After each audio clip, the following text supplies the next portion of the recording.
Episode 9 is set to include many different twists and turns, as well as surprises in this movie by writer and director J.J. Abrams and Chris Terrio. This is Mike Zero.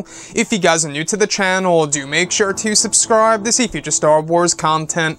Now, one thing that a lot of people are really looking forward to seeing in this movie is exactly what J.J. Abrams is going to do for the characters of Kylo Ren and Rey, and exactly how J.J. Abrams will utilize some of the cameos in this movie. Now, these past couple of weeks or so, we've been learning a whole lot more about this film when it comes to some of the set leaks, the set designs, the concept art and storyboard descriptions, etc.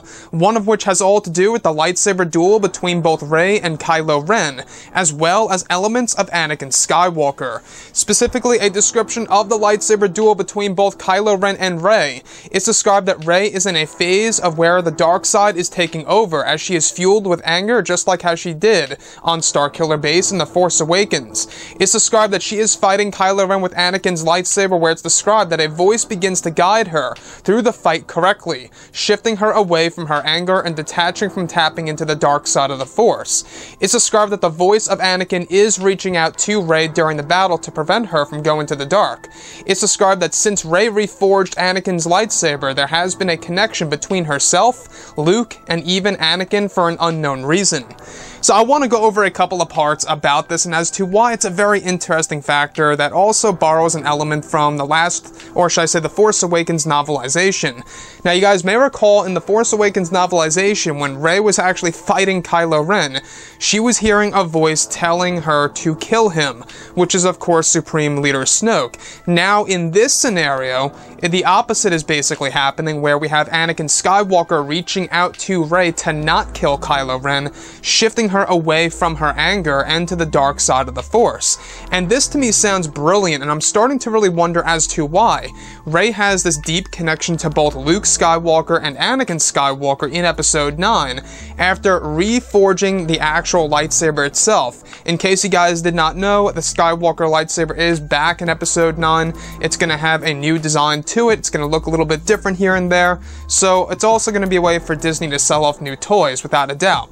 So with this whole entire battle between both Kylo Ren and Rey, Rey is yet again tapping into the dark side of the Force. We've seen a great example of this in The Force Awakens, where she was about to kill Kylo, listening to Snoke's voice. Now in this scenario, she's listening to Anakin's voice, basically hearing him out and shifting away from her anger. Now this to me sounds brilliant, because not only does this pretty much make it very poetic to what happened in The Force Awakens, but it's also poetic in a sense because Anakin Skywalker would then be helping out a duel between both light and dark. Now, when we look at both Kylo Ren and Rey, we do know that J.J. Abrams wants to insert a very good lightsaber duel. A duel that's going to be on the level of Mustafar from Revenge of the Sith between both Anakin and Obi-Wan. It's actually said to be a very lengthy duel and a lot of chaos surrounding it. So you can only imagine what JJ is trying to do with this movie in order to really wrap it all together and connect it to the prequel trilogy and the original trilogy itself. So Anakin Skywalker reaching out to Rey during the lightsaber duel and shifting her away from her anger, I think is fantastic by JJ. I think that's a perfect element in an actual lightsaber duel. Now, it's unclear if we're actually going to hear him per se in the movie, or if it's just him guiding her throughout the actual sequence. Now, with that being said, what I do want to go over is the lightsaber. Now, in case you guys did not know, this lightsaber is going to have elements of other lightsabers of Ezra Bridger and Ahsoka Tano, as well as other ancient artifacts that once belonged to the Jedi, in order to really rebuild the Skywalker lightsaber into a working one as well. So this movie really is going to show us Rey using the reforged Anakin saber quite a lot in this movie. And I gotta say, you know, I think it's also going to be a great way for Disney and Lucasfilm to introduce a new type of hilt, because this hilt is actually said to be somewhat different than how it was before it was torn into two pieces at the very end of The Last Jedi.